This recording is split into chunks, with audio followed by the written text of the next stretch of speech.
जय हिंद। पहले के ज़माने में ट्रांसपोर्टेशन के लिए हम लोग घोड़े और खच्चर, ऊँट वगैरह का प्रयोग करते थे। अभी बेसिकली 4 मोड है ट्रांसपोर्टेशन का। आप रोड से जा सकते हैं, ट्रेन से जा सकते हैं, शिप से जा सकते हैं, हवाई जहाज़ से जा सकते हैं। हवाई जहाज़ को सबसे फास्ट माना जाता है। लेकिन 5वां मोड अभी आ गया है हाइपर लूप। ये हाइपर लूप बहुत तेज स्पीड से चलेगा। इसे लूप इसलिए कहा जाता है क्योंकि ये पाइप के अंदर चलता है। एक लूप होता है, पाइप के अंदर चलता है। अब ये समझते हैं इसकी स्पीड कितनी होती है, इसमें क्या अच्छाइयाँ होंगी, क्या खराबी होगी, ये वर्क कैसे करता है और इंडिया में ये कब तक आएगा, और आएगा तो क्या चेंजेस देखने को मिलेगा इंडिया में। देखिए, किसी भी ट्रांसपोर्ट को अगर आप देखेंगे तो उसके लिए 2 सबसे बड़ी बाधा होती है। एक होता है फ्रिक्शन और दूसरा होता है एयर का ड्रैग, हवाओं का। अब जैसे कार वगैरह चलती है तो इस पे देखेंगे तो ज़्यादातर तो ज़मीन का हवा, ये फ्रिक्शन होता है। ये फ्रिक्शन इतना तेज होता है कि ये गाड़ियों को रोक देता है। जैसे कहीं पे भी ढलान पे चली गई तो रोक देता है वो, ये फ्रिक्शन। अब दूसरा होता है एयर ड्रैग, हवाओं का झोंका। आप देखिए, कार वगैरह अगर तेज चलाइएगा, हाथ निकालिएगा तो लगेगा हाथ को पीछे कर देगा। देख रहे हैं, इजजुरी को बाहर निकल के झाँक रही है, ये अभी उधिया जाएगी, ये समझ में आएगा इसको। तो ये एयर ड्रैग है। एयर ड्रैग बहुत तेज होता है, पेड़ गिरा देता है। आंधी में देखते होंगे हवाओं का क्या गिरा देता है, पेड़ गिरा देता है। तो ये एयर ड्रैग बहुत ज़्यादा हैवी होता है। तो यही 2 समस्या होती हैं सब।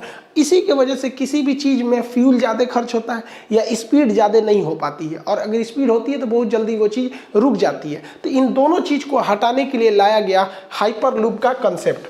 हाइपर लूप में क्या किया जाता है, इसमें फ्रिक्शन और एयर ड्रैग दोनों को खत्म कर दिया जाता है। आपको पता है कि कोई भी मैग्नेट होता है, उसका एक साउथ पोल होता है, एक नॉर्थ पोल होता है।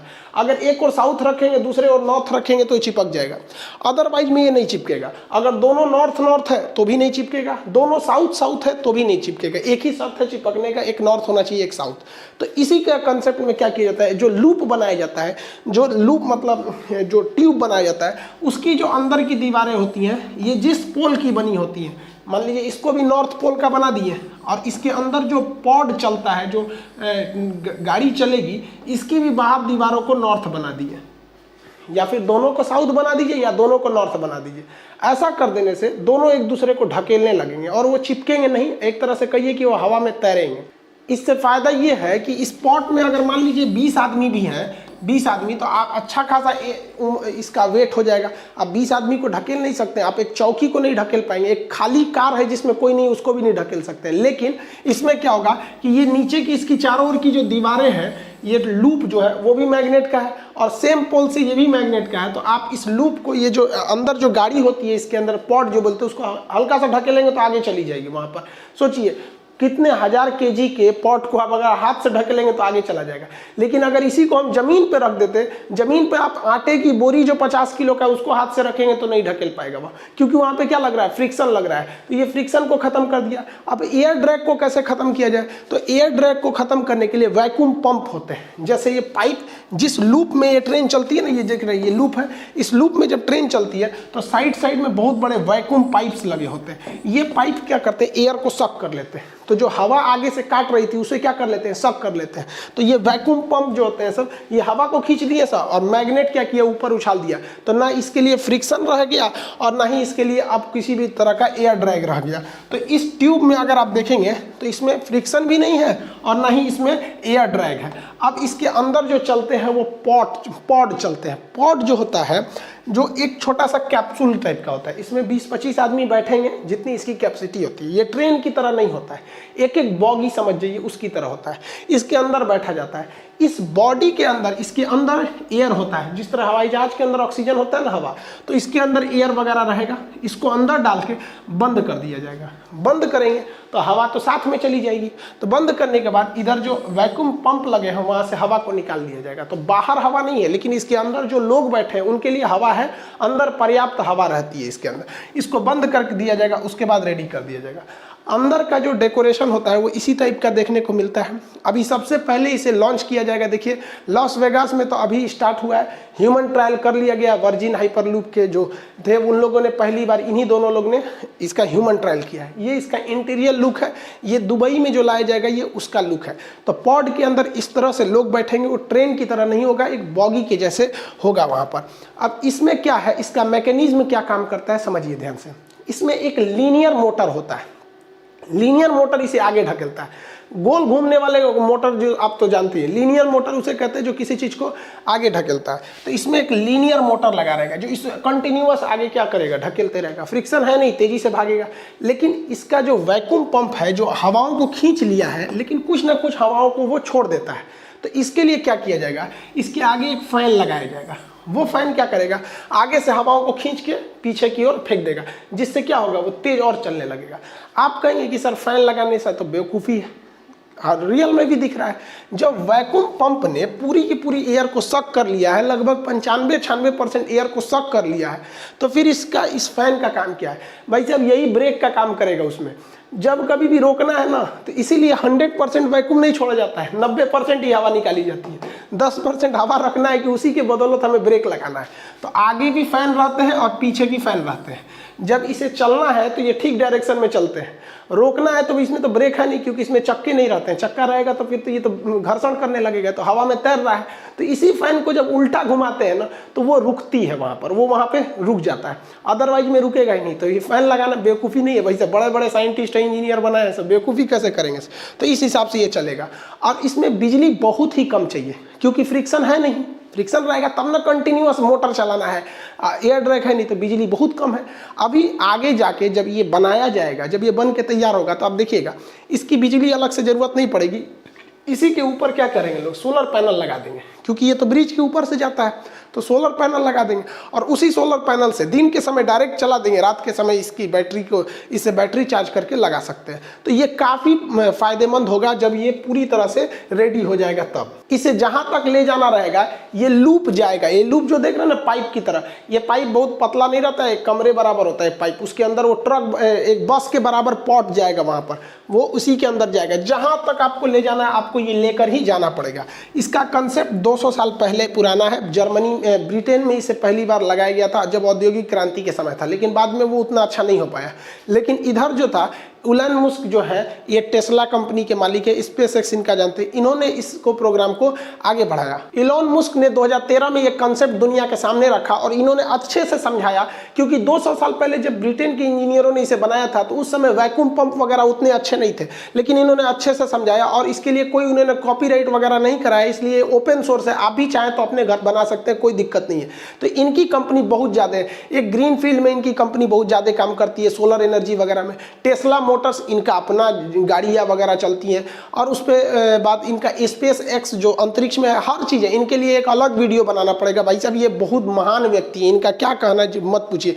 ये युवाओं के लिए एक प्रेरणा है हम लोग के लिए।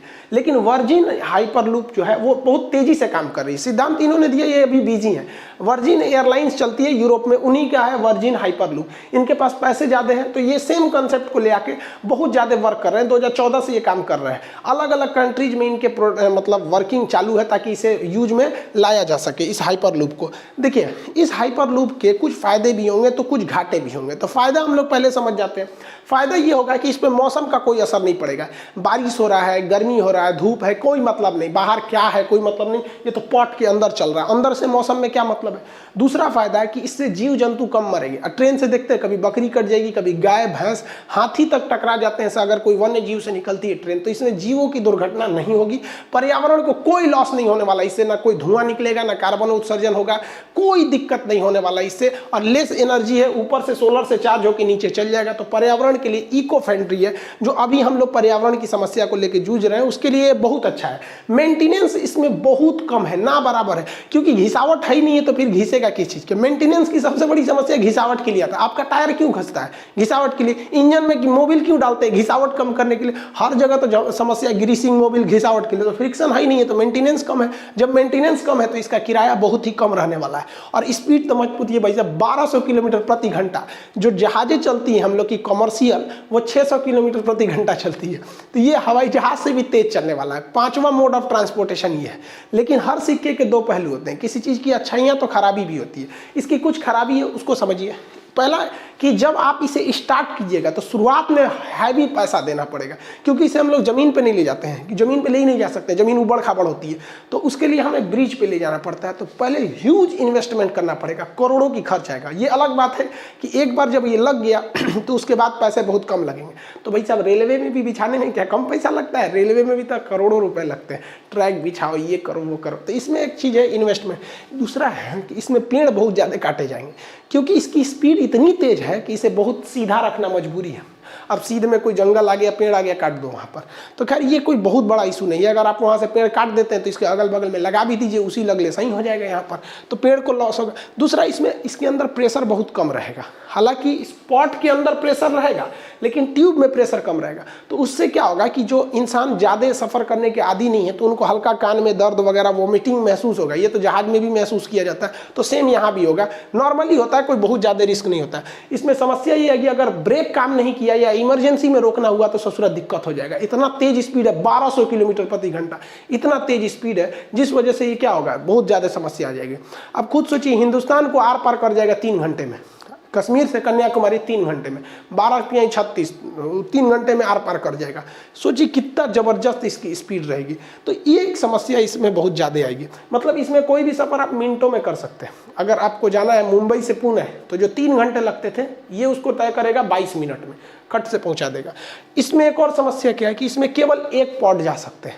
ट्रेन की तरह बॉगी दर बॉगी जोड़ के लंबा नहीं कर सकते, एक एक पॉड जाएगा, यानी एक चला गया ना तो उस रास्ते पे जब दूसरा तब तक नहीं जाएगा जब तक वो पहुंच नहीं जाता है।